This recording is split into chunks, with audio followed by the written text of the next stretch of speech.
Bonjour à tous, je m'appelle Mario, je suis en deuxième semestre du Désart et aujourd'hui je vais vous parler des crises neurovégétatives. Tout d'abord, on va commencer par une introduction. Donc, la notion de crise neurovégétative est un concept qui reste assez récent, donc décrit pour la première fois dans cet ouvrage de Penfield en 1954.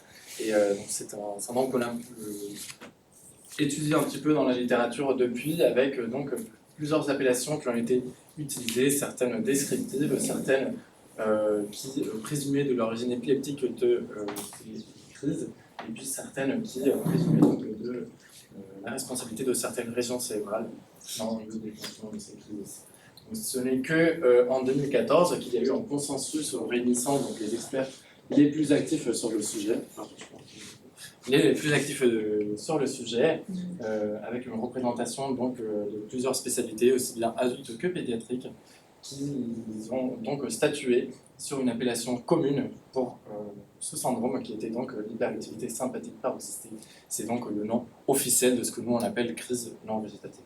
C'est également lors de ce consensus en 2014 qu'ils ont statué sur une définition pour ce syndrome qui est celle présente ci-dessus, donc un syndrome qui est reconnu chez un sous-groupe de survivants de lésions cérébrales acquises graves, caractérisé par des augmentations simultanées, transitoires et paroxystiques de l'activité sympathique et motrice. On va maintenant parler du diagnostic. Donc, c'est également lors de ce consensus en 2014 que les auteurs ont développé un questionnaire qui était donc un outil diagnostique pour ce syndrome, qui était composé de deux parties. Tout d'abord, en première, qui est celle que vous voyez ici en premier, donc c'est la CFS pour Clinical Feature Scale, qui reprenait les différents symptômes évocateurs, donc retenus comme évocateurs de crise neurovégétative par les auteurs, et qui les classait en fonction de sévérité, avec donc en score total pour la première partie, qui évaluait donc la sévérité de ces symptômes, classés en minime, modéré et sévère.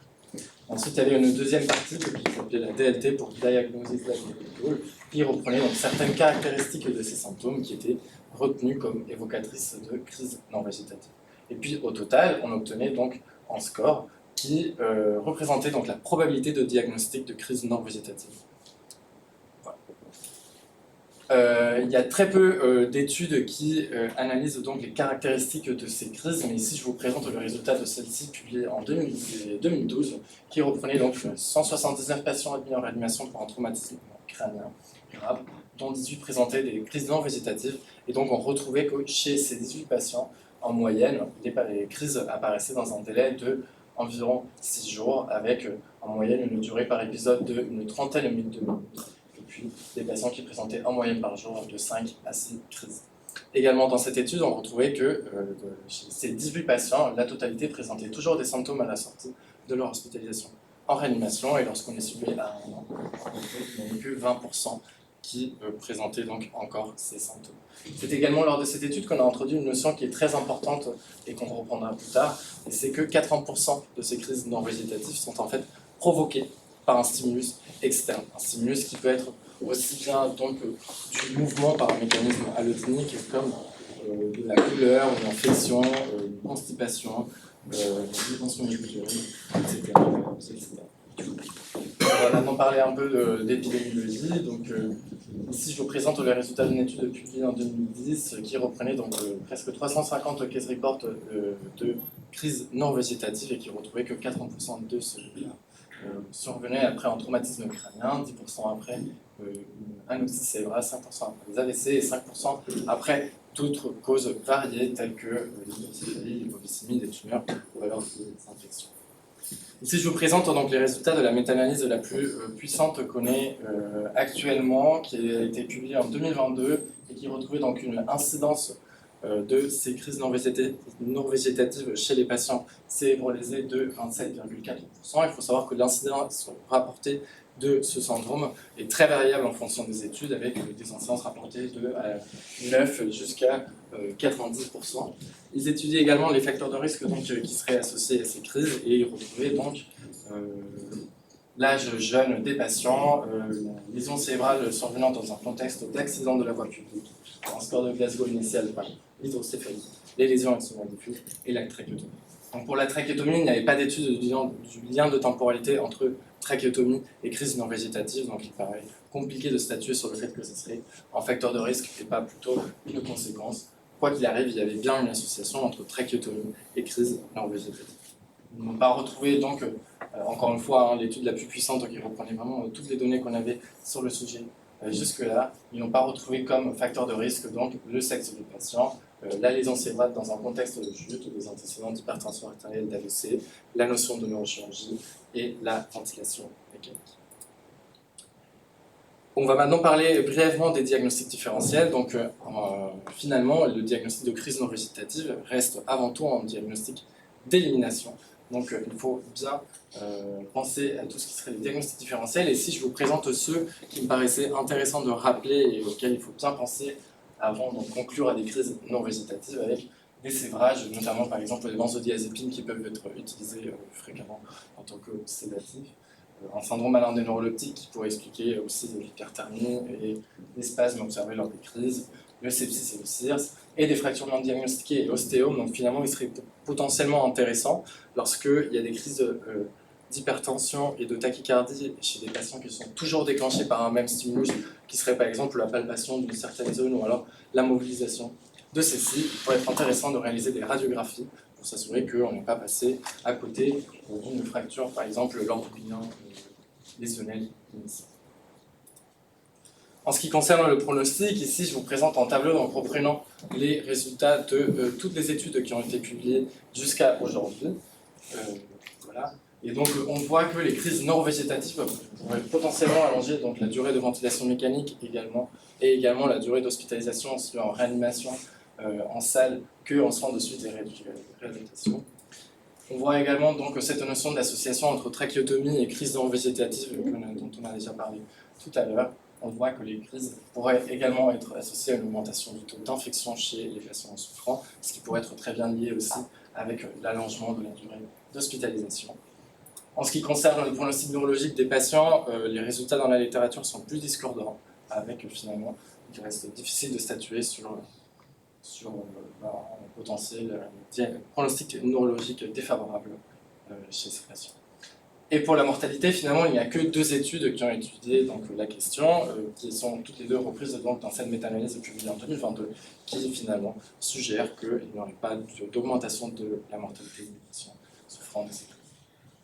On va maintenant parler de la physiopathologie. Donc, initialement, on croyait que ces crises non végétatives étaient dues à des crises épileptiques, ce qui a finalement été assez rapidement affirmé, déjà parce que chez l'animal, on ne retrouvait pas d'activité épileptique chez les animaux souffrant de ces crises. Et puis finalement, ça reste logique vu que la plupart de traitements antiépileptiques n'ont pas d'efficacité dans ces crises.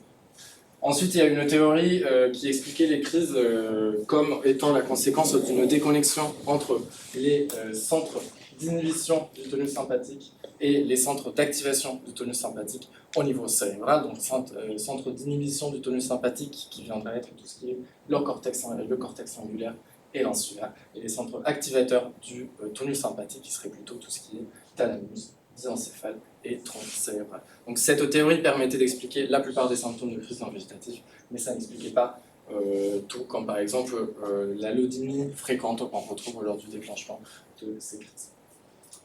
Et donc la théorie la plus récente et la plus répandue et acceptée, c'est donc le modèle excitateur-inhibiteur qui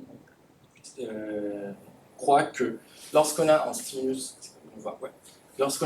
stimulus sensitif qui arrive au niveau médulaire, celui-ci est relayé au niveau cérébral et donc dans des régions modulatrices du cerveau qui vont classer le stimulus comme étant non nocif. Une fois le stimulus est classé comme étant non nocif, il y a donc une activation de voies inhibitrices descendantes des arcs réflexes médulaires.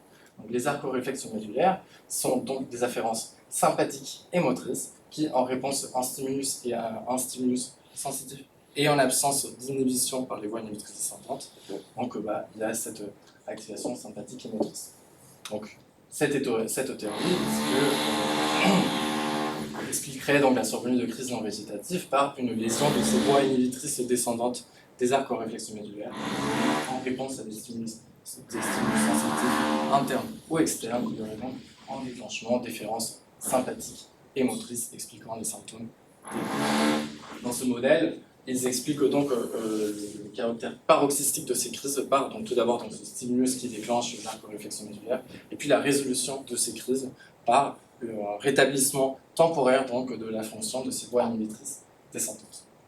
Il y a eu plusieurs études qui ont été essayées de trouver quelle était la région impliquée ou responsable donc, de ces voies inhibitrices descendantes des arcs réflexes médulaires, avec finalement peu de résultats concluants. Donc il y a souvent la substance grise périaqueducale qui est évoquée, mais finalement on n'a pas encore de données assez concluantes. Ce qui fait penser également au fait qu'il s'agirait plutôt d'un réseau et qu'il suffirait d'une lésion dans des composants de ce réseau pour présenter les crises neurovégétatives.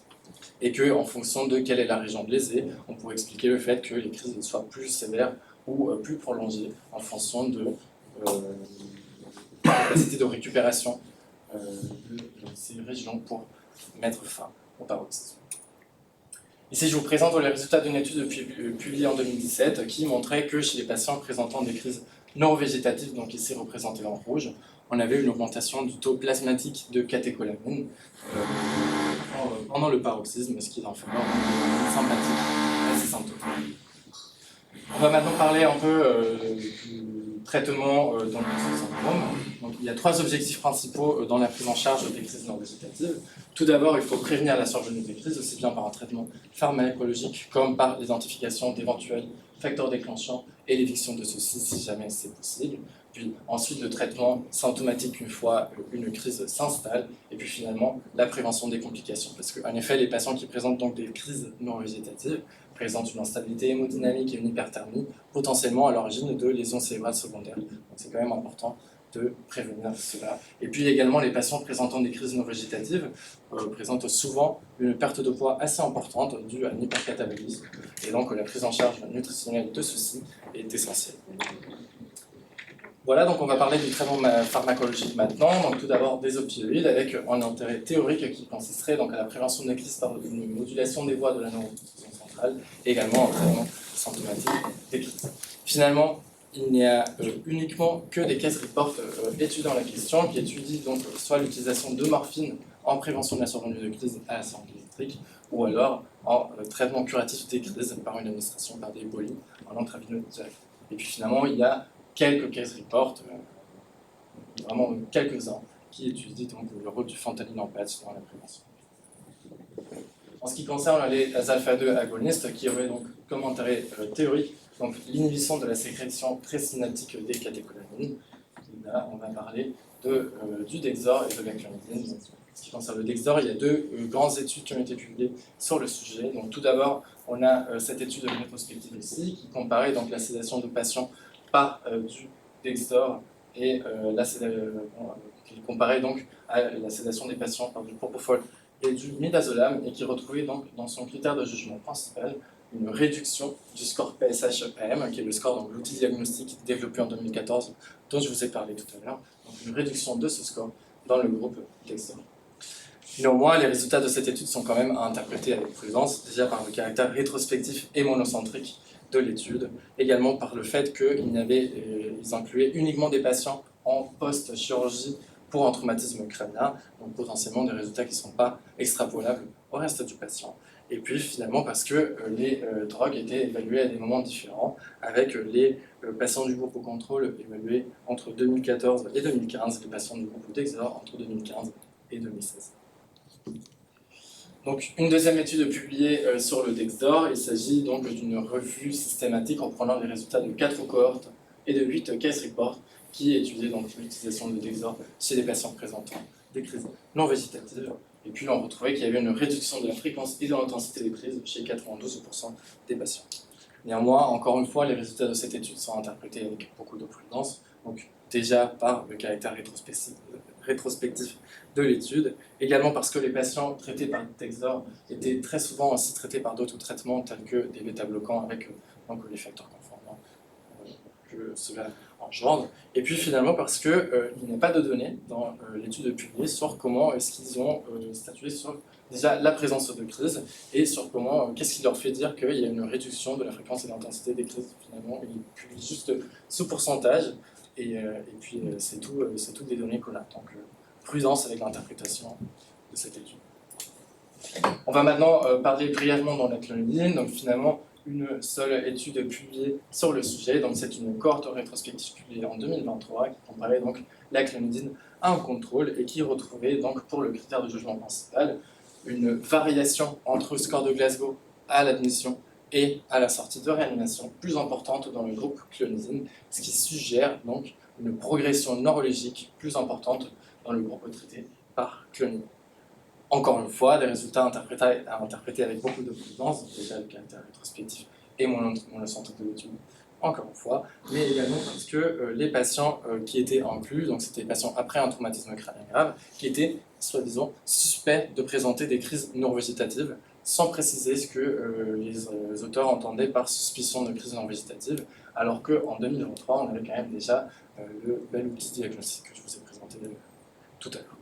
Et puis également, les deux groupes étaient quand même présentés des différences assez importantes à baseline, avec certaines qui n'étaient pas prises en compte dans l'analyse multivariée, notamment les traitements par Dexdor, qui étaient plus importants dans le groupe clonidine, avec 70% des patients dans le groupe clonidine qui étaient également traités par Dexdor.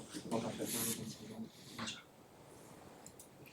on va maintenant parler des bêta-bloquants, et même s'il ne s'agit pas du sujet de la présentation d'aujourd'hui, je trouve qu'il est quand même important de mentionner le fait que les bêta-bloquants ont été beaucoup étudiés récemment dans son intérêt comme améliorant le pronostic des patients cérébrolésés. Donc, en effet, quand il y a une lésion cérébrale, donc très souvent on a une augmentation de la pression intracrânienne, ce qui, par mécanisme d'autorégulation cérébrale, entraîne une activation sympathique.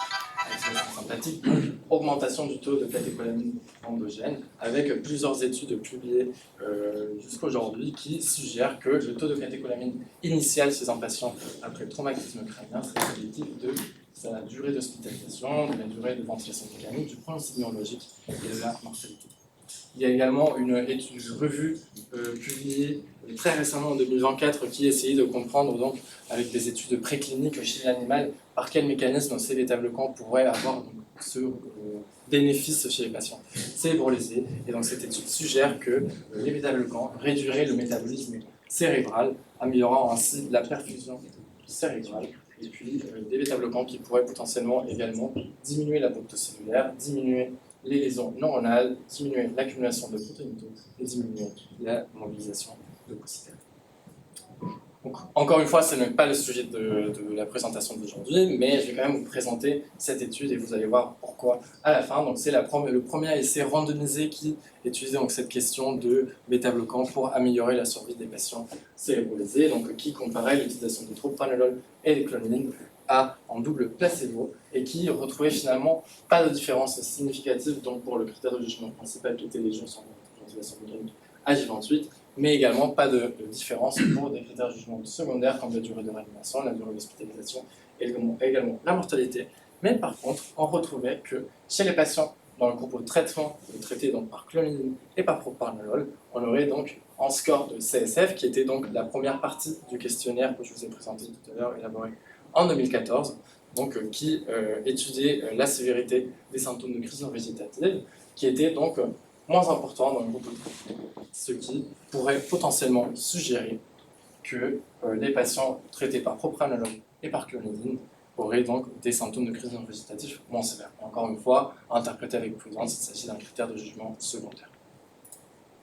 Et donc maintenant, on va parler plutôt des études concernant les bêta-bloquants spécifiquement dans les crises non végétatives, et finalement on retrouve uniquement un essai randomisé à part des case reports, donc un essai randomisé qui comparait le propranolol à du placebo et qui retrouvait donc que à J7 il y avait une diminution du taux de catécholamine plasmatique chez les patients traités par du propranolol.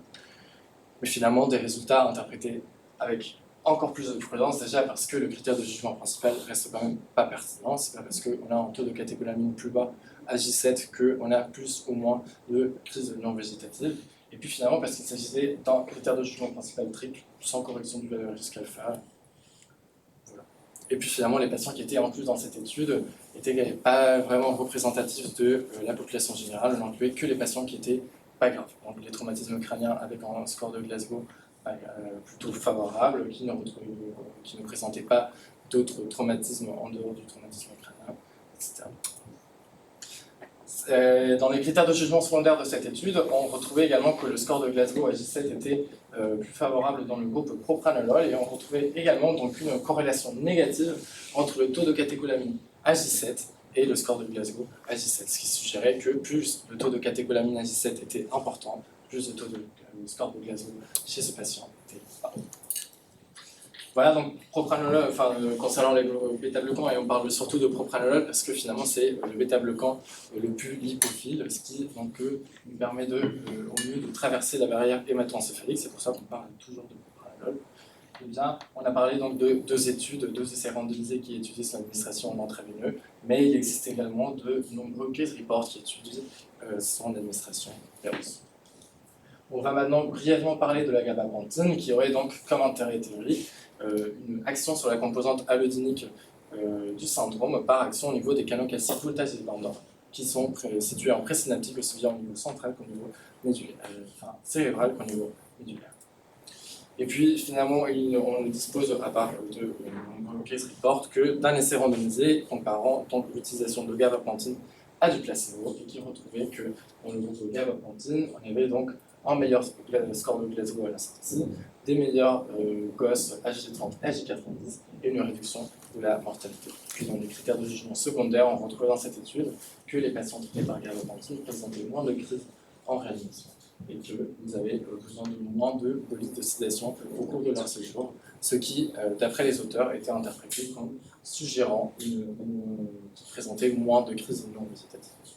Donc, encore une fois, des résultats à interpréter avec l'équivalence, c'est peut-être un caractère monocentrique de l'étude, également par le fait qu'il s'agissait potentiellement d'une étude dans l'ouvert, on n'a pas beaucoup de données, il ne précise pas s'il respecte l'aveugle ou pas, mais également par le fait qu'il n'y avait pas de critères de jugement principal. Je ne sais pas si je peux venir en arrière, mais ça, c'était tout leur critère de jugement principal, c'était pas vraiment précisé, donc des nombreux tests statistiques, et donc finalement ce qui nous intéresse concernant les crises non-végétatives, les critères de jugement secondaire, donc des tests statistiques, tout un tas de tests statistiques avec donc, le risque alpha qui reste quand même bien. Voilà, donc encore une fois, dans cet essai randomisé, on a étudié la gabapentin à des doses de 300 millions fois 2 par jour, alors que dans les case reports, on étudie à d'autres doses. Il y a bien d'autres traitements qui ont été étudiés dans les crises non végétatives, que je ne vais pas reprendre tout en détail, mais par contre ici je vais vous présenter les résultats d'une revue publiée en 2017 qui me paraissait très intéressante, qui reprenait donc tous les case reports qui avaient été publiés jusque-là, et qui classait donc les traitements étudiés en ayant soit un bénéfice fréquent, avec donc des données dans la littérature qui étaient abondantes et qui suggéraient la plupart donc une efficacité du médicament, soit les classés en bénéfice intermédiaire avec des données un peu plus discordantes dans la littérature, soit en bénéfice limité, donc avec des données qui étaient peu abondantes et puis assez contradictoires, et puis soit il est classé en inefficace avec aucune étude ou aucun case report qui suggérait leur efficacité. Et donc dans cette étude, on retrouvait que donc, le propofol était classé en bénéfice fréquent, le labetalol en bénéfice limité, le métoprolol comme étant inefficace, la bromocriptine qui pourrait donc potentiellement avoir un effet sur la composante hyperthermie et sueur chez ces patients classés en intermédiaire, le baclofen peros en intermédiaire, alors que le baclofen en intratécal était plutôt considéré comme ayant un bénéfice fréquent, les benzodiazépines en bénéfice intermédiaire, les antrolènes également en bénéfice intermédiaire. Donc, ça, c'était une revue publiée en 2017, donc avant la publication de toutes les études que je vous ai détaillées précédemment.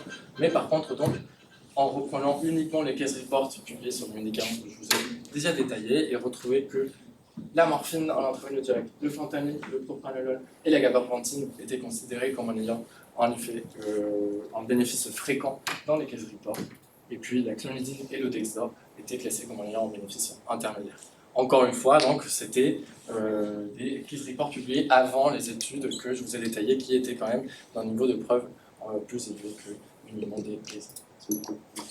Voilà, donc je vous ai présenté tous les composants du syndrome. Maintenant, ce que j'aimerais, c'est de vous proposer une sorte de protocole élaboré donc, par ma humble personne, et me basant uniquement sur ce que j'ai pu retrouver dans la littérature, parce que finalement, mon expérience clinique ne me permet pas de en dire un peu plus. Mais je tiens quand même à préciser que je trouve qu'actuellement, vu l'état de la littérature, c'est quand même pas possible de se surseoir de son expérience clinique pour décider quel traitement introduire chez des patients présentant des crises neurovégétatives. Donc, tout d'abord, il me semble important d'éliminer les diagnostics différentiels, comme on l'avait tout à l'heure, devant toute suspicion de crise neurovégétative, avec donc les diagnostics qu'on a vus, des syndromes de serrage, des syndromes maladies électriques, etc.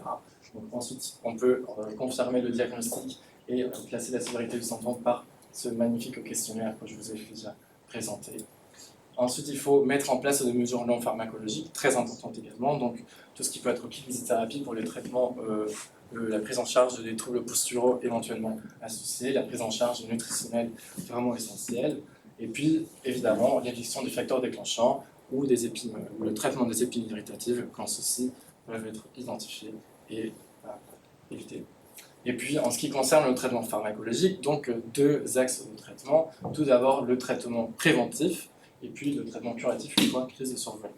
Donc, en traitement préventif, on pourrait potentiellement administrer donc, du Dexdor. On peut également discuter le propranolol, soit aux doses intraveineuses, mais il faut garder en tête que le propranolol en intraveineux n'a uniquement été utilisé comme un traitement préventif, donc administré dans les 24 heures après admission d'un patient, donc avant qu'il commence à présenter des crises non végétatives.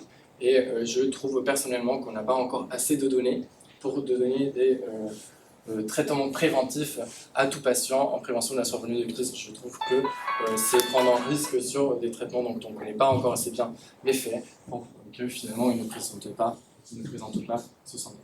Et puis sinon, j'ai discuté donc le propranolol féroce comme étudié dans une crise. Donc également la morphine à la seringue électrique.